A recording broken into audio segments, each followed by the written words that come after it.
নারকোল পাতা বা চিতল ডাঁটা একটি গ্রাম বাংলার জনপ্রিয় সুস্বাদু পাতা, যা রান্না করলে মাছ মাংস ফেলে খাওয়া হয়ে যায়। সুতরাং এই রেসিপিটা নিয়েই চলে এলাম। এখন কিন্তু বাজারে খুঁজলে এই বর্ষাকালের টাইমটা বা সারা বছরও পাওয়া যায়, তবে এই সময় বেশি পাওয়া যায়।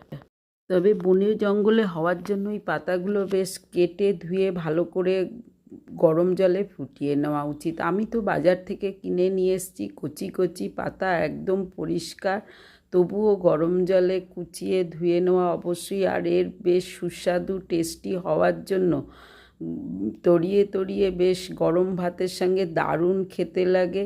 মাছ দিয়েও করতে পারেন, নিরামিষেও। আমি নিরামিষ রান্নাটাই করেছি। প্রথমে আমি এই ডাঁটাগুলো কেটে কুচিয়ে রেডি করে নেব। একটি প্যানে জল দিয়েছি, গরম হয়ে গেলে একটু লবণ যোগ করে দিয়েছি। দেওয়ার পরে সামান্য একটু হলুদ দিয়েছি।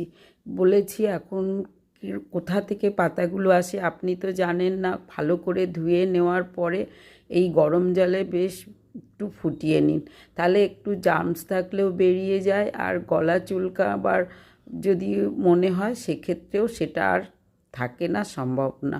ব্যাস বন্ধুরা, জলটা ঝরিয়ে নিলেই হলো। এইবার আমি একটা মিক্সির বাটির মধ্যে আমি পাতা বাটার জন্য যোগ করে দিলাম। ইচ্ছা হলে শিলনোড়াতেই করতে পারেন, কিন্তু সে সময় আর কোথায়। এখন কতগুলো কাঁচা লঙ্কা দিয়েছি, শুকনো লঙ্কা একটা, আর 2-4টে রসুন যোগ করে দিলাম।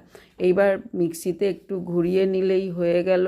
কত সমস্যার সমাধান করে দেয় এই মিক্সি। এবার একটু প্যানে তেল যোগ করেছি, আর কালো জিরেটা অবশ্যই দেবেন। আর রসুন কুচি দেওয়ার পরে কাঁচা লঙ্কা শুকনো লঙ্কা দিয়ে দিয়েছি। বাটাটাও রেডি। ঝাল ঝাল করে রান্না করলে তবেই টেস্টি হয়। ফাঁকে প্রয়োজন মতো হলুদ দিয়েছি, আর একটু হিং যোগ করে দিলাম।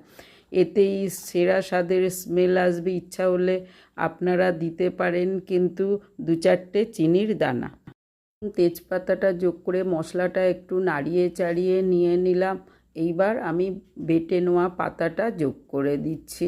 দেখুন বন্ধুরা, নাড়িয়ে চাড়িয়ে ধীরে ধীরে একটুখানি যত ড্রাই করবেন ততই টেস্ট চলে আসবে। এখন আমি চিনিটা যোগ করেছি। এইবার আরেকটু লবণ দরকার, সেই লবণটা দিয়ে দিলাম। নাড়িয়ে চাড়িয়ে আস্তে ধীরে যখন হয়ে আসবে, আর এইভাবে ধীরে ধীরে করলেই তবে কিন্তু টেস্টি হবে। একদম ড্রাই হয়ে গেছে, বেশি তেল দেওয়ার কোনো প্রশ্নই নেই। অল্প তেলেই রেসিপিটা দারুণ জমে যায়। মা ঠাকুমার হাতের রান্না। আর আগে কেউ পেঁয়াজ খেতে চাইলে পেঁয়াজ দিতে পারেন। আমি ভাজা পেঁয়াজটা